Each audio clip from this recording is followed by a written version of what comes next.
eu quero te perguntar uma coisa, Leandro. Muitas pessoas chegam na igreja, no templo, a gente sabe tocar um tiquinho, né? Sabe tocar um dozinho, um rezinho, aí um sol, dó, ré, sol, já dá para cantar, tocar alguma coisinha. E já se fascinam com o altar, eles já querem se tornar músico, eles já vão à caça de quem é o líder do quem é o líder do Ministério de Louvor, é isso, do Ministério de Louvor, já vão à caça assim, igual aquela pessoa que tá com aquela fome, já quer tacar ali a comida, e a pessoa já se frustra um pouco também, porque as pessoas pensam que tocar na igreja é igual chegar e tocar num barzinho, é igual chegar a tocar ali na praça. E eu queria te perguntar assim, pela tua experiência, como se tornar músico na igreja? É muito difícil? O que precisa se tornar um músico na igreja? O que é ser um bom músico na igreja, nos padrões da igreja? Ou melhor dizendo, nos padrões cristãos, né? Acho que é melhor, nos padrões cristãos, nos padrões do evangelho. O que você pode falar isso para nós? Vamos lá. Bem, primeira coisa, assim, uma coisa que é muito importante. O Ministério do Louvor, ele não pode ser ferramenta para firmar ninguém.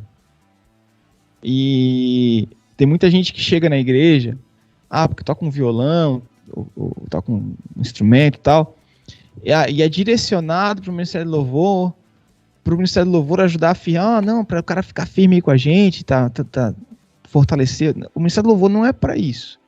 Ele pode até ter essa função, mas bem de segundo plano, terceiro e quarto plano, assim. Ele pode, porque querendo ou não, você estando no Ministério do Louvor, isso te ajuda a te manter firme na igreja.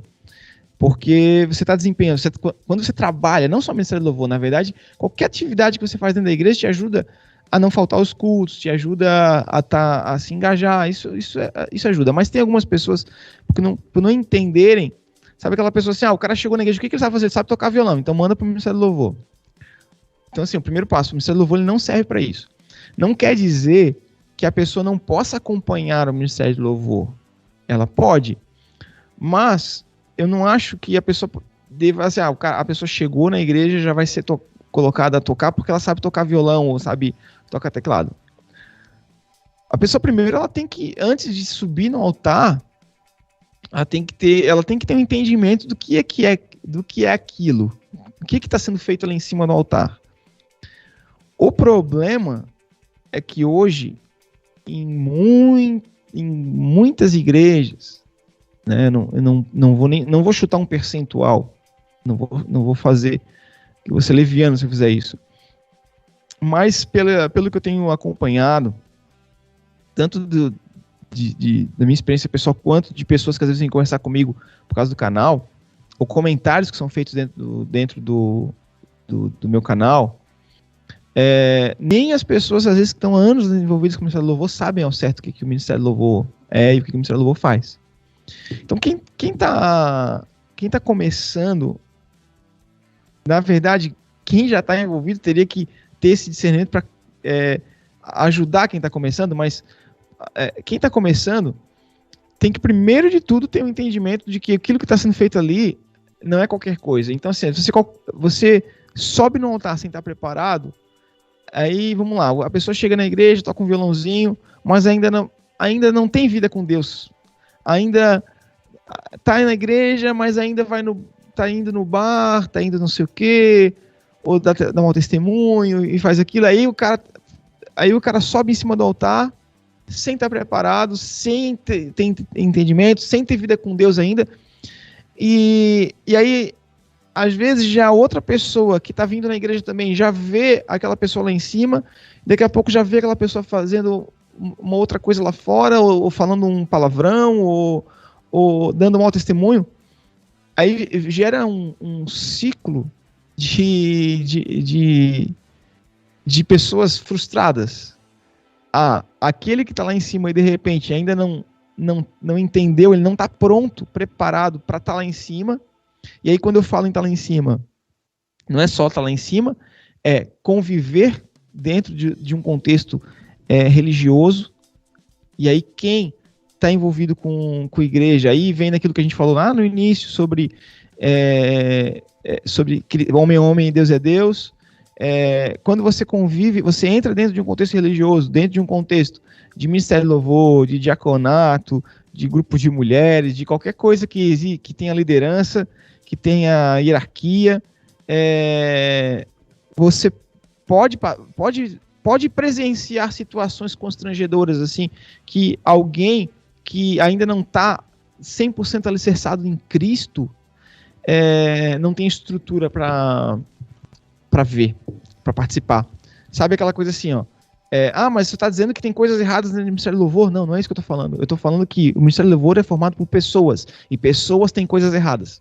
Pessoas fazem coisas erradas, pessoas falam coisas erradas. A partir do momento que o Ministério do Louvor é formado por pessoas, vão acontecer coisas, e vão ter erros, e vão ter palavras ditas que vão magoar alguém, e isso só vai acabar no céu. Isso não vai acabar antes. Verdade. Então, quando a gente estiver no céu, aí tá tudo certo. Enquanto a gente não tá no céu, vão ter situações que pessoas maduras em Cristo conseguem suportar. Pessoas que não são maduras não conseguem. Então eu já vi muita gente chegando na igreja, sendo colocada no Ministério do Louvor, e aí na primeira situação que vê, se é para eu estar na igreja e ter que ouvir isso, eu prefiro estar fora. É muito comum isso acontecer. Então tem essa questão da maturidade espiritual, tanto para a pessoa que está subindo, no altar, e para ela poder se manter na igreja, porque eu sinceramente eu não acho que é bom para ninguém que está começando aí na igreja já se envolver com a estrutura religiosa da igreja. Eu acho que a primeira pessoa não só no Ministério do Louvor, em qualquer situação, eu acho que a primeira pessoa tem que estar muito bem alicerçada em Cristo, para que quando ela chegar na estrutura religiosa, ela tenha a consciência, o discernimento de que as pessoas, quando falam algo que a magoa, não é Cristo, é a pessoa que é tão falha quanto ela, que assim como a pessoa pode falar o que a magoa, ela pode falar o que magoa e também o outro. Então, esse discernimento espiritual, essa maturidade espiritual, então essa é a primeira coisa. É para a própria pessoa, é o mal que pode fazer para a pessoa chegar na igreja e ser colocada a tocar. Esse é o primeiro ponto. O segundo é o mal que essa pessoa que não está pronta pode causar em outras pessoas que estão chegando, de repente de um mau testemunho, porque quem está chegando não sabe quem está há 1 ano, há 6 meses, há 10 anos na igreja. Verdade. Está chegando, ele chega e está vendo todo mundo lá em cima. Para ele, todo mundo é da igreja. Aí, de repente, o cara está lá em cima tocando violão ou cantando, né? Ainda tocar um instrumento, eu não quero menosprezar o instrumentista, porque eu também sou instrumentista, mas ainda tocar um instrumento, ainda é um negócio assim, que o cara tá mais de fundo, ainda não é tão crítico, mas é crítico. Cantar é pior, porque a pessoa tem um microfone, ela pode falar uma coisa, quem chega na igreja, eu lembro quando eu era pequeno, a gente chegou na igreja, eu tinha uns 10 anos de idade. Para mim, todo mundo que subia lá em cima era pastor, era missionário, era pastor. Era essa a visão que eu tinha. Então todo mundo que cantava para mim era missionário, era pastor. Eu não sabia quem que era o quê. Para mim era todo mundo missionário, todo mundo pastor. Então quem chega na igreja, vê alguém cantando lá em cima e daqui a pouco tá na balada, porque pode acontecer. A pessoa tá indo na igreja, vai no sábado na igreja, ou vai no domingo na igreja, no outro sábado tá na balada. Aí vai lá na balada e encontra a pessoa que estava ali cantando. Gente, eu já ouvi histórias assim. Eu tô falando isso porque eu já ouvi histórias assim, né? Ver na balada quem tá a pessoa cantando, ou a pessoa que estava dançando no ministério de dança, ali na balada, e isso aí destrói. Isso aí é ruim. Eu passei por uma situação assim, eu fui num evento, e tinha um guitarrista tocando, e me chamou muita atenção porque ele tocava muito bem, e ele tinha uma Fender na época. Meu Deus, ter uma Fender era algo assim surreal, porque era tudo muito caro.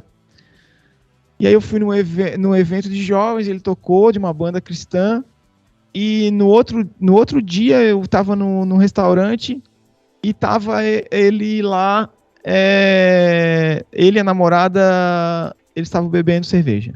Aí eu não quero entrar não vou entrar nesse assunto de ser certo ou não beber, mas para mim naquele momento me chocou, entendeu?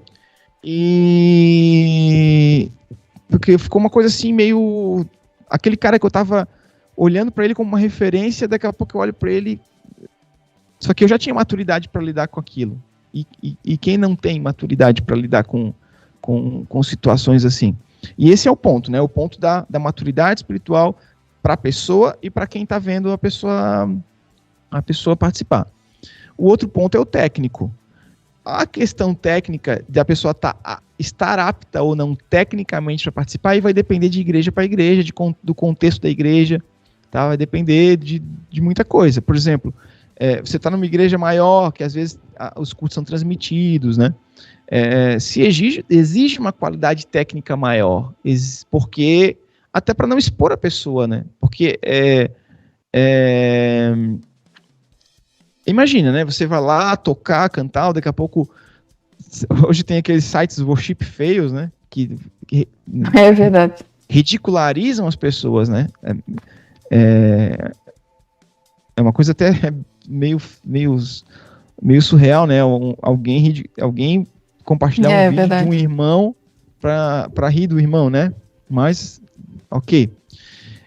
Então, assim, ó, a gente tem que cuidar, assim, para não expor. Então, nesse contexto, às vezes, numa igreja menor, que não exige uma qualidade técnica tão alta, seja mais tranquilo de colocar alguém que está aprendendo. Então, tem que ter isso tudo. Por exemplo, eu entrei numa situação, assim, que é legal falar, que quando eu comecei a tocar guitarra, eu não sabia tocar direito. E eu lembro que o líder de louvor na época, o meu amigo até hoje, o Danilo, inclusive o Danilo é tio do André,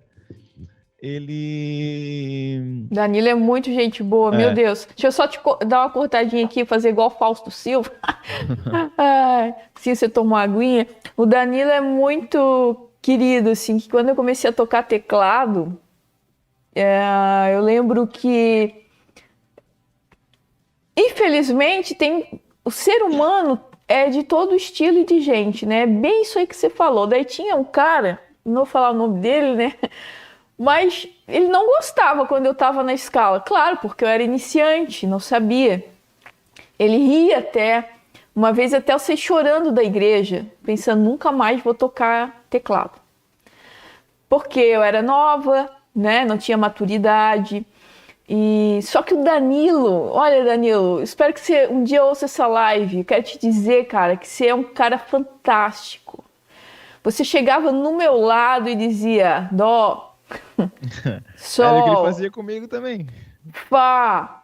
E sorrindo, cara, gente boa, sabe? Assim, prestativo. Danilo, olha, vou te dizer, olha, se um dia eu tocar na igreja de novo, tu é o meu exemplo assim mais forte que eu tenho. Eu levo isso assim para minha vida toda, Danilo. Realmente assim, o que tu fizeste por mim naquela época, aquele abraço, não, vai dar certo, tu vai conseguir. Danilo, olha, que Deus abençoe tua casa, tua família, Lu, que Deus te abençoe grandemente, a esposa dele. Olha, Deus abençoe vocês grandemente. Continue aí, meu amigo. E aí, era essa pegada aí, eu comecei a tocar, eu não sabia tocar, né? E aí tinha o Danilo ali que me fazia isso, ia dizendo as notas e me ajudava. E tinha o Marcinho também, o Márcio também. Eu lembro que no começo, eu sentava nos jovens com o violão desligado, aí tocava o Márcio, guitarra, e eu ficava do lado dele com o violão desligado, tocando. Até começar a tocar, então, até comecei a tocar mesmo, quando eu já estava melhorzinho, aí comecei a tocar guitarra e tal, e fui aprendendo, e eu tive um processo. O problema é que hoje, nem todo mundo quer passar por isso, né? Sabe aquela coisa, aquela frase assim, pega o bonde andando e quer sentar na janela, né? Eu toquei com o violão desligado. Lá na frente, violão desligado. Uau. Beleza. E aí eu toquei várias vezes com o Danilo me falando das notas. Mas também era outro contexto. É verdade. A gente estava num outro momento, né? A gente estava num outro verdade. momento, né? E da forma que eram feitos os cultos antes, da forma que era passado. Sim. Né, os repertórios às vezes não eram passados com antecedência, era um outro momento. Eu estou falando de 20 anos atrás, né? É verdade, coisa muito antiga. E era coisa assim, ó, a gente subia para tocar, não sabia que música que ia tocar. Né? Hoje, por exemplo, eu passo a música com uma semana de antecedência, às vezes 2 semanas de antecedência, dependendo, né? No nosso time, às vezes, tem gente que passa com 3 semanas de antecedência, porque às vezes tem escalas, né? Já sabe que vai tocar daqui 3 semanas, já passa as músicas com semanas de antecedência, né? Aí tem pessoas que ainda hoje eu vejo acontecer isso, de chegar lá em cima e mudar o repertório em cima da hora. Porque o Espírito Santo falou. Gente, será que o Espírito Santo falou mesmo? Porque o Espírito Santo é Deus. E Deus conhece passado, presente e futuro. E será se o Espírito Santo já não sabe hoje o que vai acontecer no culto daqui 1 ano, daqui 2 anos, daqui 3, daqui 10, daqui 50, daqui 1000 anos? E então, assim, e aí, o Espírito Santo falou? Ou, quer dizer, o que aconteceu? Não conseguiu ouvir antes? Porque tu pode orar e se preparar, e preparar a ministração 1 semana antes, por exemplo, que o Espírito Santo vai falar também, né? Pode acontecer, né? Também não vou ser, né? Que, sei lá, o Espírito Santo deu direção só no momento. Pode acontecer, mas é um negócio assim bem raro. Tá mais assim, ó, eu posso até tá errado assim, não tô dizendo que, eu tô falando, o Leandro falou que é assim que acontece, não. Mas pela minha experiência, eu não consigo ver o Espírito Santo querendo envergonhar as pessoas. E normalmente essas coisas que são feitas em cima da hora, elas dão errado. Tem gente que erra nota, as pessoas ficam bravas porque não sabia a música, fulano não tirou, né? E eu não consigo ver o Espírito Santo fazendo isso. Então o Espírito Santo é organizado, o Espírito Santo gosta das coisas, as coisas são bem feitas, as coisas são tudo principalmente nessa questão do louvor que exige que a pessoa tire a música, estude, se capacite. Gente, quantas e quantas vezes eu preparei as músicas com muita antecedência e chegou na hora do culto, a pregação eram as músicas que eu tinha preparado. Não foi uma nem duas, muitas vezes. A pregação era exatamente a música. E quantas vezes? Porque eu não preparo o que eu falo durante a ministração. Tem gente que prepara, eu não preparo. Eu subo para ministrar. Se eu sinto algo de falar, se eu sinto no coração que eu tenho algo para falar, eu falo, senão eu fico quieto. E quantas vezes eu senti de falar coisas e falei e era pregação. Várias vezes.